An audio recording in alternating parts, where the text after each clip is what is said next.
जय हिंद फ्रेंड्स, मेरा नाम अजीत सिंह और आप मेरा यूट्यूब चैनल देख रहे हैं दद्दा की खरी खरी। मेरे साथ बैठे हैं सब साहिल सूर्यवंशी जी। कल इनका पहला एपिसोड इनकी कहानी का हम देख चुके हैं, पर कल क्या हुआ ना, हम लोग बहुत ज्यादा बिजी थे। वो कश्मीर फाइल्स भी देखना था कल, उसको हम लोगों ने बहुत प्रमोट किया।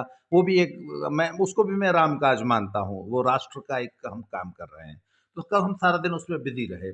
तो आज अब हमने आज डिसाइड किया है कि आज चाहे कुछ हो जाए, इस कहानी के अगले 3-4 एपिसोड आज बना के ही उठेंगे, फिर पहला डालेंगे। तो कल की कहानी में साहब साहिल सूर्यवंशी जी का बारे में हमने आपको ये बताया कि इन्होंने 8 साल की उम्र में ही बिजनेसमैन बन गए थे ये अपने घर में, और उसके बाद करते करते ये मोतिहारी पहुंचे। वहां इन्होंने एक गुमटी किराए पे ली और उसी में रहने लग गए, और उसमें ही लाइब्रेरी और रिकॉर्डिंग मशीन चलाने लग गए, और ठीक ठाक बहुत बढ़िया पैसा कमाने लग गए थे। मतलब इनका इलाके में नाम हो गया था कि भैया अगर गाना रिकॉर्ड कराना है तो वहां कराओ। तो फिर तब वहां के एक लोकल गुंडे ने इनसे रंगदारी मांगना शुरू कर दिया, और इन्होंने कहा कि साले को मर जाएंगे, दुकान बंद कर देंगे, रंगदारी नहीं देंगे, गुंडाई नहीं चलेगी।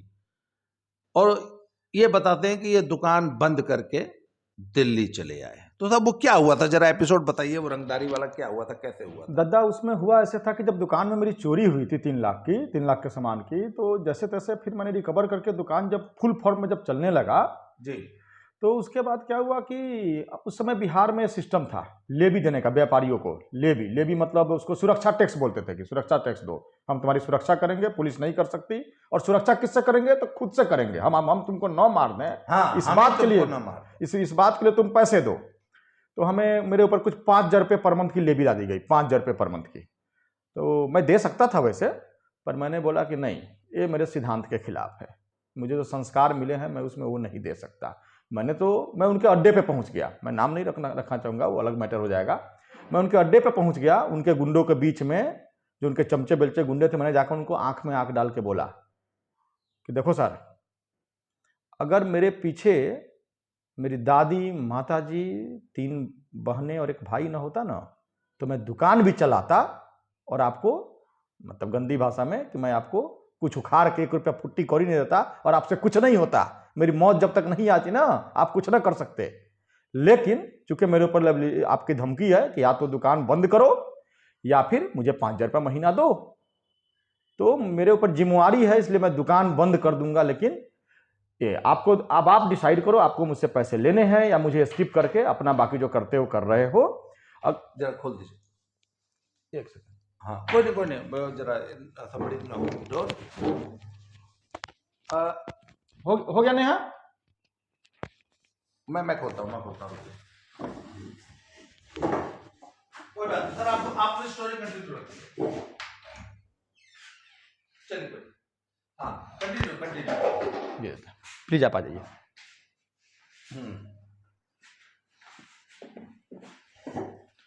तो मैंने बोला कि अगर एक बार आपने और मेरे यहां भेजा कल परसों पैसा मांगने के लिए, तो मैं समझूंगा कि आप मुझसे पैसे लेना चाहते हैं, तो फिर उसके नेक्स्ट डे मैं दुकान बंद कर दूंगा जी।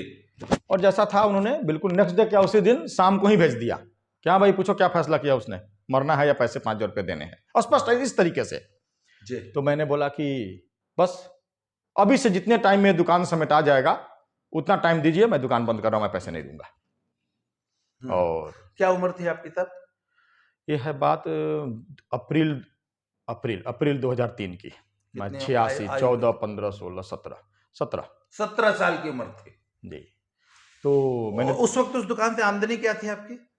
मतलब मुझे 20-25 हजार रुपये मंथली हो जाते थे। हाँ, तभी तो 5,000 रंगदारी मांगी थी। जी जी जी जी। तो मतलब रंगदारी का सिस्टम था 20%। 17 साल की उम्र में 25,000 रुपया महीना। बेसिकली उनका सिस्टम था दादा 10% रंगदारी का, तो 20% से डिमांड करते थे कि बार्गेनिंग होकर 10% पे बात बन जाएगी, पर मुझे तो फुट्टी कौड़ी नहीं देनी थी। अच्छा, फिर क्या हुआ सर? तो मैंने दुकान बंद कर दिया। तो फिर जो है सो मेरे घर से भी प्रेशर पड़ा काफी कि ऐसे थोड़ा ना होता है, सारी दुनिया देती है। उस समय कल्चर था बिहार में, वो सारी दुनिया देती है, दे दो ऐसे। कोई मुझे मेरे यार मित्रों ने समझाया, जो दुकानदारों के ग्रुप थे, बैच थे, सब ने समझाया कि यार कमा रहे हो तभी देना पड़ रहा है, नहीं कमाते तो थोड़ा ना देना पड़ता है। मैंने बोला कि मैं कमा रहा हूं तो किस लिए कमा रहा हूं? एक तो सिद्धांत के खिलाफ है, दूसरा है कि मेरे फादर को जब कैंसर हुआ था तो तकरीबन हमने काफी कर्जे लिए थे। मतलब जब तक कर्जा मिलता रहा तब तक कर्जे लेके इलाज कराते रह गए। जब कर्जा मिलना बंद हो गया तो इलाज बंद हो गया, फिर फादर एक्सपायर कर गए 2001 में जी। तो तो उसके 8-9 लाख रुपए कर्जे थे, जो मैंने फादर के एक्सपायर होने के 9 साल बाद तक, यानी कि सन 2010 तक, 10 के स्टार्ट तक मैं जाके वो कर्ज मुक्त हो पाया। विथ इंटरेस्ट मैंने तकरीबन 45-50 लाख रुपए चुकाए हैं। अच्छा, पिताजी के कर्ज, बीमारी के कर्जे को, जी। विथ इंटरेस्ट थे, काफी हेवी इंटरेस्ट था। स्टार्टिंग में तो ऐसा था कि मतलब मैं 25,000 कमाता था, जाके 15,000 16,000 इंटरेस्ट दे देता था, फिर भी इंटरेस्ट खत्म नहीं होता था। मूलधन की तो बात ही छोड़िए, प्रिंसिपल नहीं, फिर और प्रिंसिपल ऐड हो गया इंटरेस्ट की वजह से। तो फिर जब मैंने अप्रैल या मई में जब मैंने दुकान 2003 में बंद कर दी, तो काफी समय मैंने कुछ ऐसा काम करने की कोशिश की मोतिहारी में ही, जिससे पता न चले किसी को कि मैं पैसे कमा रहा हूं। जैसे काउंटर बिजनेस है ना, तो उसमें पता दिखता है सबको। तो फिर मुझे ध्यान आया कि मैं मार्केटिंग करूंगा, सेल्स मार्केटिंग। मैंने कबाड़ खरीद बिक्री का काम किया था। तो एक होता मैंने खरीदने का काम किया था, बेचने का काम नहीं किया था। ये कबाड़ खरीद बिक्री आपने वही मोतिहारी में किया था? मोतिहारी में किया था जी। ओके ओके जी। तो मुझे खरीदने का अनुभव था, बेचने का नहीं था। तो घर घर जाने का अनुभव तो था। तो फिर मैंने कुछ कुछ सामान जो होते हैं ना, कुछ डाबर वाले ला के दे दिए कि भैया शैम्पू है बेचो, क्लिनिक प्लस, ये मैंने कुछ दिन ट्राई किया साइकिल पर रख करके बेचने का, पर उससे उतनी अर्निंग नहीं हो पाई। गुंडे मोहालियों ने परेशान तो नहीं किया उस काम में, पर उससे अर्निंग, मतलब मुझे तो अर्निंग का चस्का लग चुका था ना 20-25 हज़ार का, और उस 20-25 हज़ार में तो इंटरेस्ट में चले जाते थे काफ़ी सारे पैसे। तो काफ़ी दिन ट्राई किया, फिर मैंने सोचा कि नहीं, चलते हैं मुंबई, चलते हैं मुंबई जाने का सोचा। मुंबई माया नगरी है, सबके सपने साकार होते हैं, मेरे भी हो जाएंगे जी। तो मुंबई जाने के लिए मैं स्टेशन पे गया, तो पता चला कि नहीं, मुंबई की ट्रेन शायद पर डे नहीं थी उस समय, पर दिल्ली की ट्रेन पर डे थी। तो मुझे लगा कि अच्छा, एक पाब्लो कोएल्हो की एक नॉवेल आती थी, रिसेंटली मैंने पढ़ी थी उस समय, अल्केमिस्ट। तो उसमें जो चरवाहा है वो नियति का पीछा करता है। तो मैं कि लगता है नियति दिल्ली ही ले जाना चाहती है क्या, चलो दिल्ली ही चलते हैं। और मैंने फिर, अच्छा, वो ट्रेन मुजफ्फरपुर से खुलती थी, दिल्ली जाती थी, रास्ते में मोतिहारी पड़ता था। उसमें इतनी रस होती थी कि उसमें आप घुस नहीं सकते थे। ट्रेन अगर मुजफ्फरपुर से खुल चुकी है तो वहीं इतनी पैक हो जाएगी कि आप घुस नहीं सकते थे। तो उस समय लेबर क्या करते थे, मैं भी एज ए लेबर ही जा रहा था ना, वो रिवर्स डायरेक्शन में जाते थे मुजफ्फरपुर, और फिर वहां जाकर ट्रेन के बैठते थे, और वो मोतिहारी से ट्रेन 2 घंटे बाद फिर मोतिहारी आती थी। ऐसे दिन होते थे। तो मैंने बोला कि मैं जा रहा हूं। मेरी माँ ने बोला कि ठीक है, मैं पूरी सब्जी बना करके तुझे ट्रेन की खिड़की से पकड़ा दूंगी, क्योंकि तुमको 2 घंटे जाने में लगेंगे, 2.5 घंटे, फिर 2 घंटे बाद आओगे तो बासी हो जाएगी, तो ताजी उस समय दे देंगे। इतनी भीड़ कि मेरी माँ को मैं देख रहा हूं और मेरी माँ मुझे देख रही है, मतलब आवाजों से, और हम मतलब आदान प्रदान न कर सके कि आपकी पॉलिथीन में पकड़ लूं। इतनी भीड़। एक पैर पे दद्दा मैं खड़े होकर के, दूसरा पैर जब रखना होता था ना, तो अपने ही पंजे पे रखो और धीरे धीरे वो पैर उठा लो, फिर इसके ऊपर टिका लो। मोतिहारी से ट्रेन पकड़ने के मुजफ्फर रिवर्स जर्नी के बावजूद जगह नहीं मिली? ना, जगह नहीं मिली, क्योंकि पता चला कि जो लाइन लगाए हुए लोग थे वो रात को लाइन लगा लिए थे। वो ट्रेन मुजफ्फरपुर से अराउंड 11 बजे खुलती थी। मैंने सुबह की एक ट्रेन पकड़ी जो 10 बजे मुझे वहां पहुंचा दिया उसने, 7 बजे मैंने ट्रेन पकड़ा था। तो पता चला कि वो तो नेक्स्ट डे, जिस दिन वो ट्रेन खुली, मतलब एक दिन पहले जब खुली थी, तो जो बच गए थे वो गए नहीं थे वापस, वहीं लाइन लगे रह गए थे कि चलो 24 घंटे बाद हम पकड़ेंगे। तो मैंने जैसे तैसे करके उसमें गया कि चलो अब क्या समय बर्बाद करना, मैं गया, ठीक है। मतलब इतनी, मतलब बदबू हर तरीके की, सब कुछ, पर मतलब क्या था, हाँ, जैसे वो बिहार की दुर्दशा की कहानी है। बिल्कुल दद्दा, कि रंगदारी की वजह से एक सफल बिजनेसमैन को बिहार से पलायन करना, और वहां के लिए मैं सफल बिजनेसमैन था, क्योंकि 20-25 हज़ार रुपए की इनकम महीने की कम नहीं थी। इसे कहते हैं जंगल राज का ये जी दद्दा। चलिए, तो फिर मैं वहां से दद्दा निकला, तो मैं आया, तो मुझे कुछ पता नहीं था दिल्ली में एक्चुअल में जाना कहाँ है। पर सावधानी के लिए हमने ये किया था कि हमने अपने कुछ रिलेटिव के, कुछ गांव वालों के, मैंने कुछ ये ले लिए थे, कॉन्टेक्ट नंबर ले लिए थे एक डायरी में लिख करके। मेरे पास पैसे दद्दा बहुत कम थे। वो ट्रेन पुरानी दिल्ली में खत्म होती थी, पुरानी दिल्ली वो ट्रेन खत्म हुई, और मैं पीसीओ बूथ पे सिक्के डालते गया, बात करते गया, सिक्के डालते बात गया। अंततोगत्वा किसी ने फोन नहीं उठाया, किसी ने नहीं उठाया, और किसी ने उठाया तो जब मैंने बोला कि मैं दिल्ली में आ गया हूं, मैं आपके घर पे आना चाहता हूं, मेरा भी कोई काम लगवा दीजिए। अरे नहीं, तुम गलत समय पे आए हो, अभी 1 महीना पहले, 2 दिन पहले आए होते तो अभी तक बंदे को लगवाया हमने।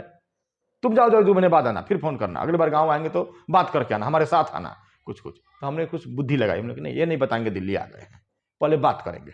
मैंने फोन लगाया, फिर उसके बाद 2-4 कॉल के बाद कि हेलो कैसे हैं, कहाँ हैं? तो दिल्ली में हैं। तो दिल्ली में जब हैं तो अरे कभी आप दिल्ली बुलाते नहीं हैं। अरे मालिक आप आ जाओ, जब मर्जी आ जाओ। मतलब लो जी आ गया हूँ। अब फिर उनका डायरेक्शन चेंज। अरे अभी अच्छा अच्छा मैं तो यहाँ फैक्ट्री आ गया, आ गया। मेरी सगी मौसी, मेरी सगी मौसी को दद्दा मैंने कॉल किया। मेरी सगी मौसी ने फोन उठाया, मेरे फादर के बारे में मतलब बताया कि चलो बहुत बढ़िया से संभाल रहे हो जिया जी के मरने के बाद, माँ को ध्यान रखना, माँ को छोड़ना मत, सारे संस्कार मुझे जो फ़ोन पे समझा। कॉल के पैसे मेरे लग रहे थे पर सारे संस्कार उन्होंने मुझे समझा दिए। फिर मैंने बोला कि मौसी मैं दिल्ली आ गया हूँ, और उनका अपना घर था जबकि दिल्ली में, तो मैं आना चाहता हूँ। अरे नहीं तो पर मेरे पास रहने के लिए जगह नहीं है, ये नहीं है, वो नहीं है, वो नहीं है। और फिर उन्होंने फ़ोन काट दिया। मैंने वापस रिकॉल किया तो उठाया फ़ोन उन्होंने नहीं। मेरा 100% डिट्टो है, थोड़ा आवाज़ बदला हुआ लगा पर उठाया उन्होंने नहीं। मेरी सगी मौसी, जिनको मेरे फादर ने बचपन में, वो मेरी माँ से काफ़ी छोटी थी, काफ़ी छोटी, जिनके एजुकेशन का सारा खर्चा उठाया था, उनकी शादी भी मेरे फादर ने की थी। क्योंकि मेरा ननिहाल बहुत स्ट्रांग नहीं था पैसे रुपए में, लेकिन मेरे फादर उस समय थे अपने ज़माने में। तो उन्होंने फिर मना कर दिया, मेरा दिल टूट गया। फिर मैंने किसी को कॉल नहीं किया। फिर एक ही बंदे का नाम था, एक मेरा फ्रेंड था। वो फ्रेंड क्या था, वो मेरे लाइब्रेरी का मेंबर था। अच्छा। और वो आईआईटी की तैयारी करनी एंट्रेंस के लिए, जे कुछ होता है ना, तो उसकी तैयारी करने के लिए दिल्ली आया हुआ था। मैं सोचा कि इसको फोन करेंगे, अगर ये मना कर दिया तब क्या करेंगे। अब इसके पता पे ही चले जाते हैं, इसके एड्रेस पे चले जाते हैं। उस समय दद्दा मेरे पास 7 रुपये बचे थे। अच्छा, बीच में जो सरदार जी टेलीफोन बूथ वाले थे, वो मुझे बीच में रोक रोक कर समझा रहे थे, बेटा कुछ नहीं होता है, कहीं नहीं जाता है, जाओ बाहर निकलो, कोई दलाल वाल मिलेगा काम लो, उसके साथ लग जाओ, ये तुम्हारे कोई रिलेटिव फोन नहीं उठाएंगे, मैं डिट्टो करता हूं। क्योंकि वो बेचारे को लग रहा, रोज का अनुभव था, उनको रोज का अनुभव था, बेसिकली यही थी। जो तुम गरीब लग रहे हो, तुम पैसे मैं देख रहा हूं तुम्हारे आखिर अब इतने ही पैसे बचे हैं, इतने ही पैसे बचे हैं, ठीक है। तो उन्होंने बोला कि अब रहने दो, कुछ खा लेना इसका छोला भटूरा बाहर जा करके। अब 10 रुपए के आसपास बचे हैं, बेसिकली 10 नहीं बचे थे, 7 रुपए बचे थे। तो मैंने पूछा कि ये पता बताइए, इसको मैं फोन नहीं करूंगा, डायरेक्ट इसके यहाँ धमक जाता हूं। ठीक है। मेरा दोस्त था, शकूरपुर के पास वो रहता था, ब्रिटानिया चौक है एक दिल्ली में, यहाँ शकूरपुर के पास दद्दा वो रहता था। तो मैंने दद्दा क्या किया कि लोगों से पूछा कि शकूरपुर कैसे जाएंगे। तो उस समय क्या हुआ कि किसी ने बताया कि फलाना नंबर बस जाएगी, मुझे याद नहीं है कौन सा बस था। मैं जैसे चढ़ा शकूरपुर, बोला तो एक बड़े सज्जन पुरुष थे, बोले कि ओए बिहारी तू फंस जाएगा, ये शकूरपुर नहीं, ये शकरपुर जाएगी। शकूरपुर अलग है, शकरपुर अलग है दिल्ली में। शकरपुर लक्ष्मी नगर के पास है। उन्होंने मैं उतरा, उन्होंने बताया कि नहीं, M39 909 नंबर की बस जाएगी, रानीबाग लिखा होगा, और वो मतलब शकूरपुर जाएगी। मैं उसमें चला गया। जब मैं उसमें बैठा तो मेरे पास रुपये 7 थे। कंडक्टर ने से मैंने बोला कि मुझे शकूरपुर जाना है, जाएगी? उसने बोला कि हाँ जी जाएगी। वो ब्लू लाइन बस थी, प्राइवेट बसें जो चलती थी, और उस समय टिकट के स्लैब होते थे 2, 5, 7, 10। ये स्लैब था, मुझे अच्छे से याद है। तो मैंने पूछा कितना पैसा, उसने बोला 10 रुपया। तो मैंने देखा था कि 2, 5, 7, 10 वो गेट पे लिखा रहता ना टिकट का प्राइस। मतलब कि 7 रुपया में कहाँ तक जाएगा? तो उसने मुझे बताया, आई थिंक जखीरा या रामपुरा के लगभग तक उसने बताया कि जखीरा या रामपुरा तक 7 रुपये में जाएगा, ठीक है। तो मतलब कि वहीं की दे दो, आप मुझे बता देना थोड़ा पहले कि ये जगह आने वाली है। तो अच्छा, उसकी पर नज़र थी मुझ पर, उसको ये पता था कि ये जो है बिहारी जो है, इसने पैसे बचाने के लिए काम किए हैं, जाएगा अपने डेस्टिनेशन पे ही। क्योंकि तो जैसे अब मुझे बार बार मुड़ के देख रहा था, जो कंडक्टर था, जाट या गुज्जर थे वो। तो वो जब आया तो उन्होंने बोला कि अबे उठ जा, आ गया तेरा, आने वाला है रामपुरा। मैं प्रॉपर उतर गया। उन्होंने बोला उतरो उतरो उतरो नीचे उतरो, मैं उतर गया। मुझे तो उतरना ही था। अब मैंने दिमाग क्या लगाया था कि बस जिधर जाएगी ना उसी दिशा में पैदल चलूंगा, और जब चौक चौराहा कोई पहला आएगा जहां से बस किधर गई नहीं पता चलेगा, तो मैं वहां से पूछ लूंगा कि भाई किधर है शकूरपुर, कहीं तो जा पहुंचेंगे। तो जब मैं उतर गया तो बस आगे खुल गई, तकरीबन 50 मीटर के आसपास बस आगे गई। बस वाले ने रोका और कहने लगा आजा आजा आजा। मुझे ये नहीं पता था कि दिल्ली में दौड़ के बस पकड़ते हैं, ठीक है, दिल्ली में दौड़ के बस पकड़ते हैं। तो मैं धीरे धीरे अपनी गति से गया। उसने बोला कि दौड़ के आ जा, मैं गया, मतलब कि बैठो, ठीक है। मैं जब दादा वो बस स्टेशन पर शकूरपुर उतर रहा था तो पूछा उसने, खाना खाए हो? मैंने बोला कि नहीं, खाना तो नहीं खाए हैं, ठीक है। तो सामने ही बस रुकी तो वहीं एक ठेले पे छोला भटूरा कोई बेच रहा था। उसने पूछा और लोग कहते हैं दुनिया बहुत खराब है। दुनिया दद्दा बिल्कुल खराब नहीं होती है। मुझे दद्दा 99.99% लोग जो है ना, जो मिले वो अच्छे मिले, मुझे कोई भी बुरा नहीं मिला। मुझे दद्दा कोई भी बुरा आदमी नहीं मिला। मैं उन लोगों को याद करता हूं तो मेरी आंखों में दद्दा आंसू आ जाते हैं। मुझे दद्दा कोई बुरा इंसान नहीं मिला। एवरी पर्सन जो मिला, जिससे जितना समझ में आया, उसने अपने स्तर पे मदद ही की। हाँ, तो उसने पूछा खाना खाए हो, तो उसने छोले भटूरे वाला को दद्दा बोला। हाँ, चलिए पानी पीजिए थोड़ा सा प्लीज।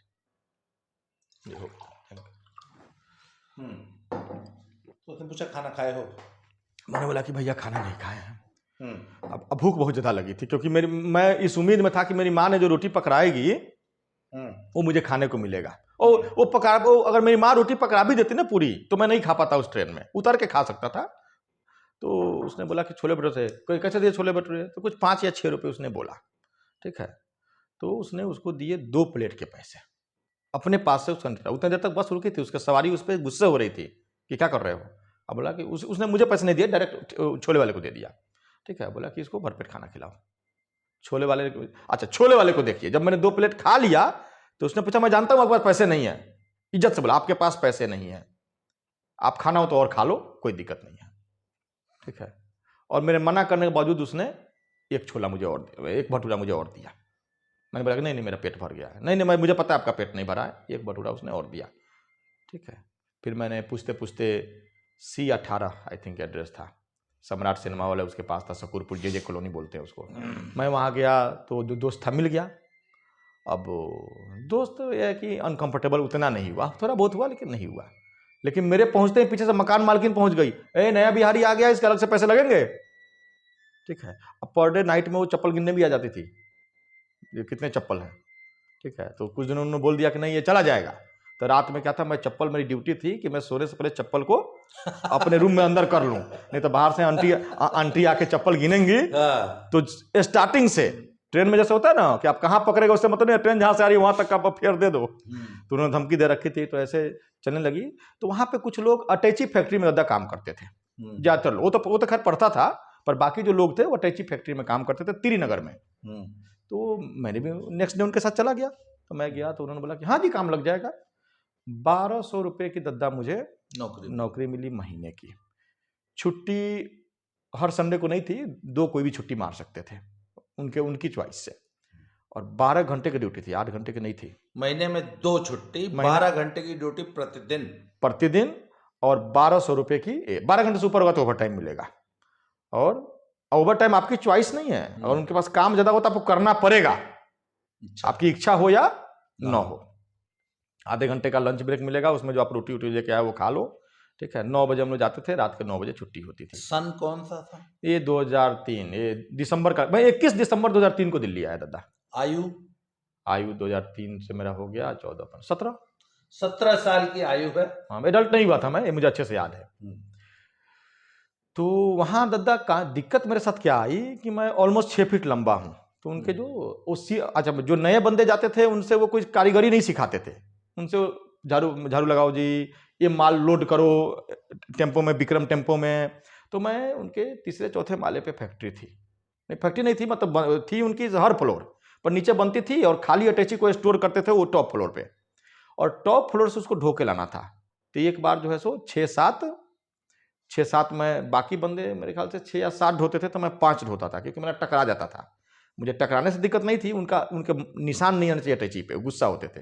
पर मुझे पनिश क्या किया गया था कि तुम चूंकि कम ढो रहे हो, तुम्हारी लंबाई है, इसके दोषी तुम हो, तो तुम ज्यादा राउंड मारोगे दौड़ दौड़ करके, पर बाकी लोग जितना ढो रहे हैं उतना तुमको ढोना पड़ेगा। एक झुक करके दादा धोते थे। सीढ़ियाँ बड़ी कंजस्टेड थी, मैं गुटखा पान नहीं खाता था, कोई नशा नहीं करता था। और मैं दूसरे को क्या बोलूँ, मेरे साथ के जो बिहारी मजदूर थे वहीं बिल्कुल उनको वहीं रहना है, वहीं दीवार पे थूकते थे सब। मैं एक आया दूसरा आया तो पूरे कपड़े में लग जाते थे, उनकी पीक लग जाती थी, वो बदबू मारते रहती थी। जो गुटखा खाता है उसको स्मेल अच्छी लगती होगी, मुझे नहीं लगती थी। तो वो होने लगा। मैं दादा बहुत दुखी होता था।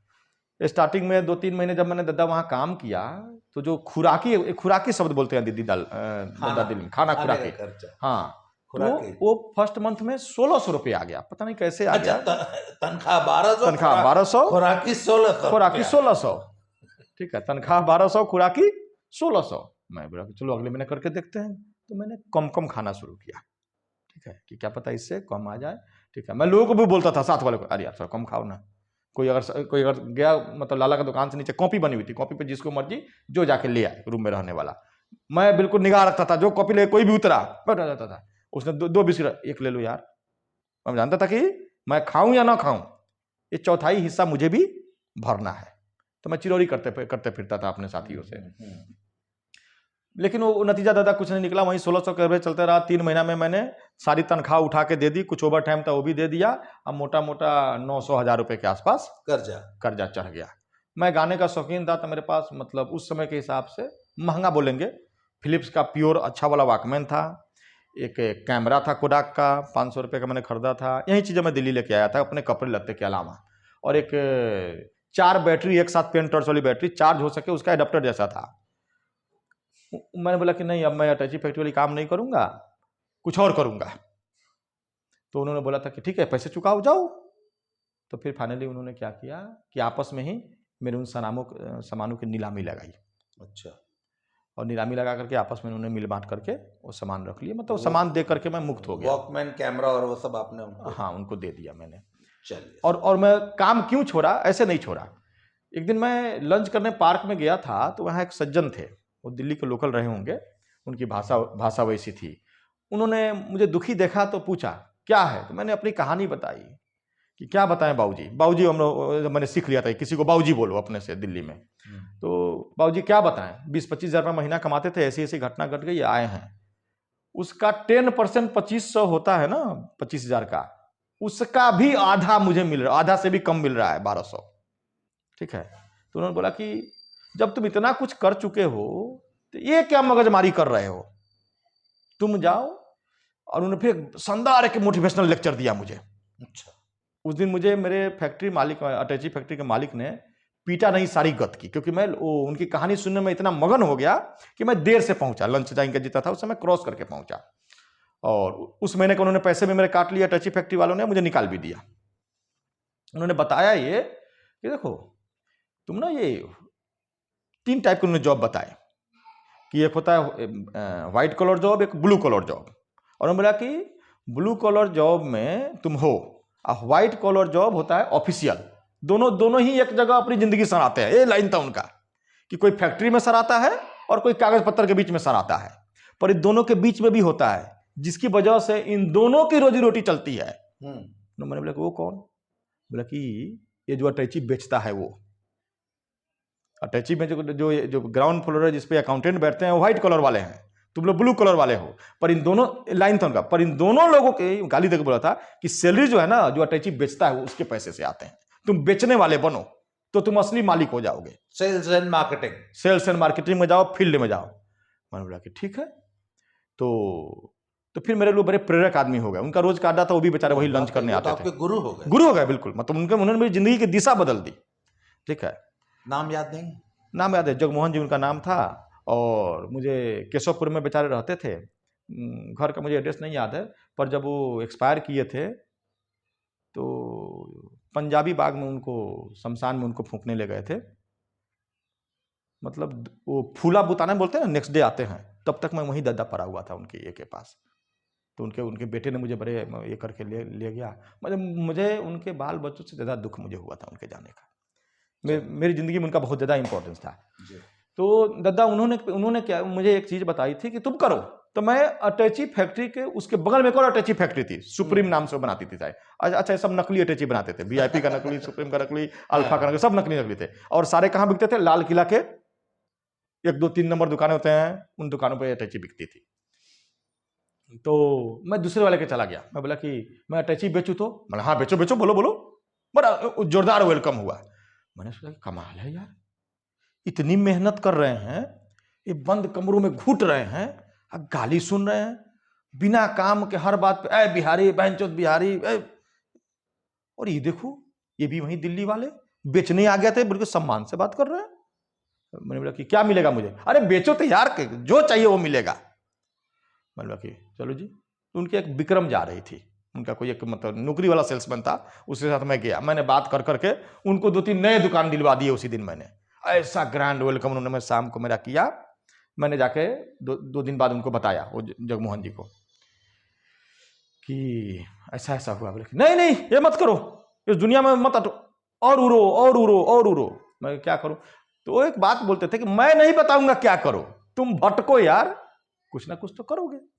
अब उस समय मैंने एक उसको क्राइम बोला जाए या ना बोला जाए, मैं डीटीसी बसों में फ्री में सफर करता था, पैसे नहीं होते थे। और उन्होंने बोला कि भटको, तो मैंने सोचा कि यार मैं खा पी के कमा के 1200 कमा रहा हूँ, 1600 कर्जा चढ़ जा रहा है, 400 चढ़ जा रहा है, तो मैं रोड पे भटकूंगा तो मैं उससे ज्यादा फायदे बनाऊंगा ना, जीरो। तो मैं लगा रोड पे भटकने। जो बस पहली सुबह दद्दा मिलती थी मैं पकड़ लेता था। अच्छा, मैं सोता कहाँ था? तो मैं पार्क में, रात को मैं पार्क में सो जाता था। सम्राट सिनेमा के सामने एक पार्क है, युवा पार्क उसको बोलते हैं। युवा मतलब यंग वाला युवा नहीं, ताश वाला जुआ। मैंने पहले सुना था तो जुआ मिला कि यंग वाला जुआ। तो उसमें मैं क्या करता था कि मैंने जब वो वाकमैन सबकी नीलामी हुई थी ना, तो मुझे कुछ 60-70 रुपये एक्स्ट्रा मिले थे। हाँ, नीलामी में उनके हिसाब किताब में, उनके हिसाब में गलती हुई थी तो उसको भी एडजस्ट कर देते हो। मैं गणित का बड़ा तेज स्टूडेंट था दद्दा। मैंने कभी भी, मेरा क्रमांक जो है रोल नंबर 2 नहीं रहा है, जहां तक पढ़े हैं 8वें 9वें तक 1 नंबर रोल नंबर मेरा रहा है। गणित में बहुत तेज थे, तो उससे जो 50-60 रुपये मिले थे तो मैंने एक आइडिया लगाया था। उसी लाला के यहाँ से मैंने सबका चिवड़ा खरीद लिया था, मतलब पोहा, और उस पेड़ के एक खूंटी पर मैंने टांग दिया था। और मैं क्या करता था शाम को, अच्छा एक नमक का पैकेट भी खरीद लिया था। शाम को जाता था, दुकानदार जब सब्जी वाले दुकान उठा लेते थे तो कुछ मिर्ची उर्ची गिरी रहती थी, मैं उसको बीनता था, बना धोता था, और रोज दादा मैं खाता था चूरा, नमक और मिर्चा।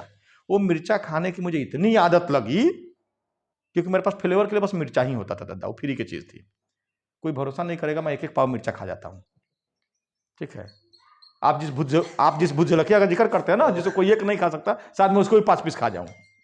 ठीक है, वो मेरे जबान में मिर्चा का ये चढ़ा हुआ है। दुकानदार जब देखते थे ना मैं मुझे बीनते हुए बगल के, तो दुकान, अरे यार तू ऐसे ही ले जा, ये मत एक काम मत किया कर यार, शर्मिंदा करने वाले। तो मुझे मिर्चा वो दे भी देते थे। अच्छा, मिर्चा कभी मूली दे दिया, कुछ हो गया। और दादा मैंने जो चिवड़ा खरीदा था, मुझे याद है, मैंने काउंट किया था, 92 दिन मैं उसी पे रहा था। चिवड़ा 2 डेज, 1 किलो नमक, वो सिलसिला खत्म। अच्छा, वो चिवड़ा ऐसा था कि हमारे तरफ भोजपुरी में कहावत है, गुलर का फूल जिसमें गिर जाएगा वो खत्म, वो चिवड़ा खत्म ही नहीं होता था। और गिरा तो उसमें चीटियां होती थी, पता नहीं कितनी जीव हत्याएं हुई, चीटी से तो मैं खा लेता था रात के अंधेरे में। ठीक है, ठीक है। शुरुआत में 2-3 दिन आंख में आंसू बहते थे, बाद में मजा आता था, इतने स्वाद थे दादा उससे चूड़ों में। 92 दिन तक मैं रहा। 92 दिन बाद मुझे आइडिया आया, ये मैं क्या काम कर रहा हूँ?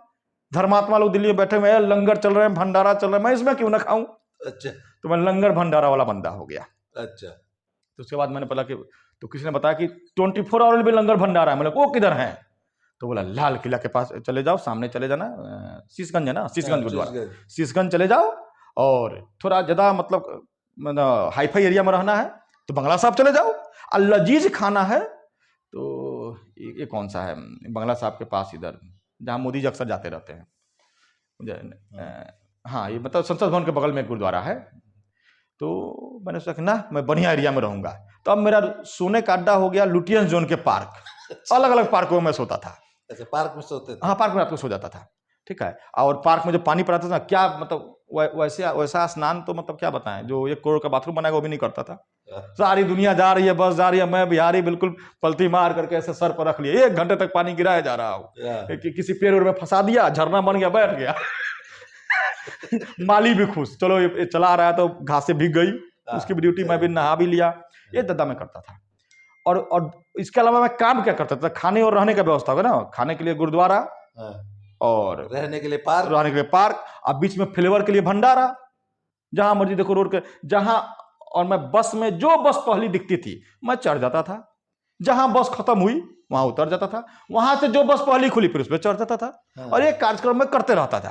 रात के 7-8 बजे के बाद मैं ये ध्यान रखता था कि केंद्रीय टर्मिनल जाने वाली बस पकड़ लो, दफ्तर जहां मैं रहता था, कि सोने का अपना अड्डा था, क्योंकि मैंने कुछ बनाए थे, कुछ प्लास्टिक इकट्ठा करके। अब मैंने एक सुंदर प्लास्टिक मैंने एक तकिया बनाया था, तो तकिया मैं उधर रख देता था, तो तकिए के पास मैं पहुंच जाता था। तकिया पास में रहता तो मैं कहीं सो जाऊं। तो दादा वो था। अच्छा, मैं मौसम पे दद्दा विजय उसी समय प्राप्त किया। प्योर दिल्ली की ठंडी में मैं बिना कुछ वहीं एक पैंट शर्ट पहन के सो जाता था। कभी मजा किया तो रात में नाइट सर्विस की बस में चले गए, सबसे बैक पे जाकर सुत गए। ऐसे मतलब मुझे ठंडी, गर्मी, बरसात, ये तीनों चीजों पे दद्दा विजय प्राप्त है। मुझे नहीं लगती है, ना मुझे गर्मी लगती है, ना ठंडी लगती है। और इन चीजों से मुझे फायदा ये हुआ कि मेरी तबीयत भी कभी खराब नहीं होती है। कभी मेरी तबीयत खराब नहीं होती। कहानी आपने देखिए, मैं ये अपने स्ट्रगल की कहानी सुना रहे हैं। मैंने ये डिसाइड किया था कि मैं इसको बड़ा शॉर्ट में इनको फास्ट फॉरवर्ड लेके चलूंगा, पर आज मैंने टोका नहीं।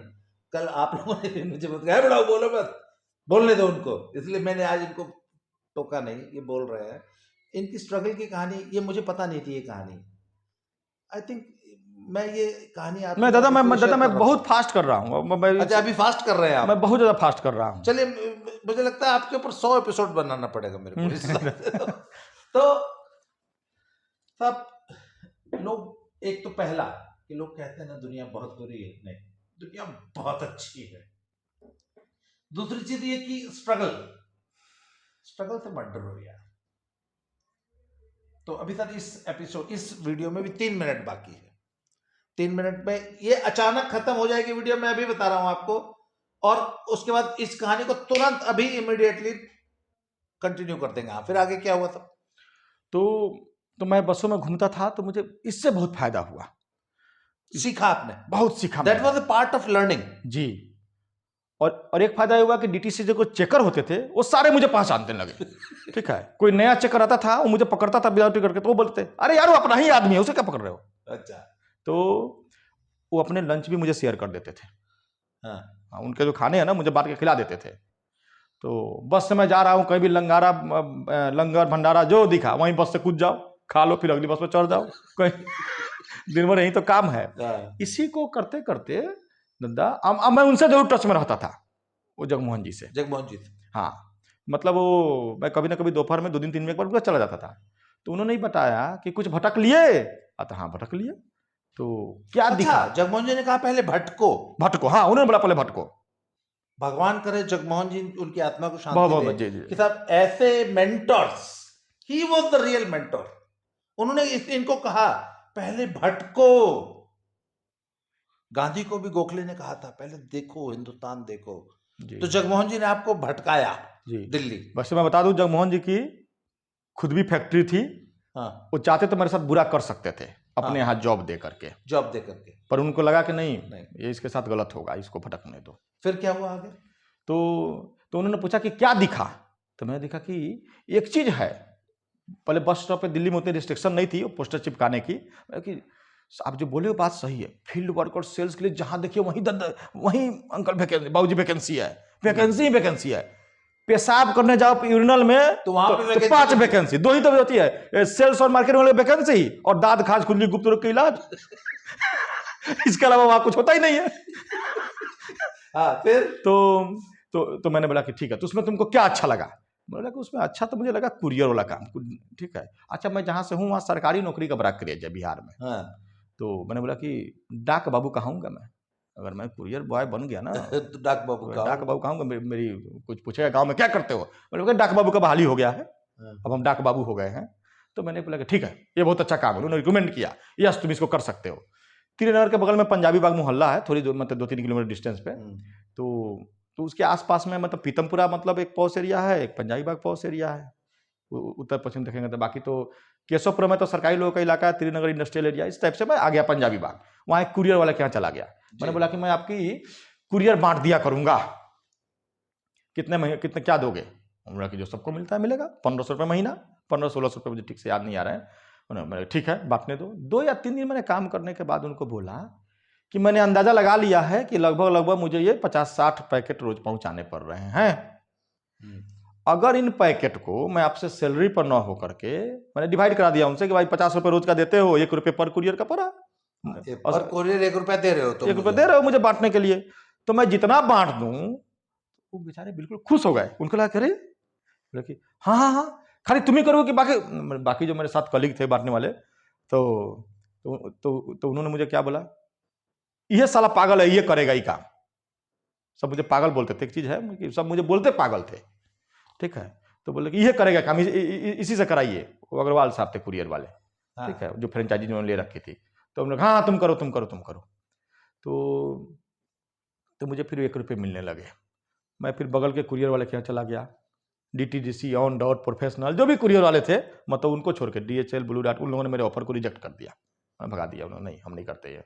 पर जो बहुत नामी ग्राम ब्रांड नहीं थे कुरियर के, उन सब ने मेरी बात उस एरिया में मान ली और मैं सबके कुछ कुरियर पहुंचाता था। और जहां पर डे 50 का हिसाब बनना चाहिए था, वहां 200-300 में इजिली कमाने लगा। अच्छा, उस कोरियर, क्योंकि आपने 5 कोरियर कंपनी का काम ले लिया, सबका इकट्ठे कर अच्छा, लिया, सबका सॉर्टिंग कर लिया, और मेरा मेहनत 5 गुना नहीं हुआ, मुश्किल से 1.5 गुना या 2 गुना हुआ। तो मेहनत 2 गुनी पर रिजल्ट 5 गुना। जी दादा। तो ये कोरियर का काम कै दिन चला? कुरियर काम चला, पर उसमें मुझे एक नया आइडिया आ गया। अच्छा, अब देखिए न्यू अपॉर्चुनिटीज, क्या आइडिया है साहब? मुझे आइडिया आया कि ज्यादा पैसे उसको, वही एक कुरियर वाले अंकल नहीं बोला था जो मतलब फ्रेंचाइजी वाले थे, कि तुम अगर कुरियर कलेक्ट करके लाओगे ना तो जो 1 रुपया मिल रहा है उसमें उसका 4 गुना मिलेगा, तुमको 3-4 रुपए भी दे देंगे। सिर्फ डिलीवरी मत करो, नया बिजनेस भी दो। नया बिजनेस ला कर दो तो ज्यादा पैसे मिलेंगे। हाँ, तो मैं जाता था जिसके यहाँ भी कुरियर पहुंचा रहे, तो मैंने तब तक मोबाइल खरीद लिया था।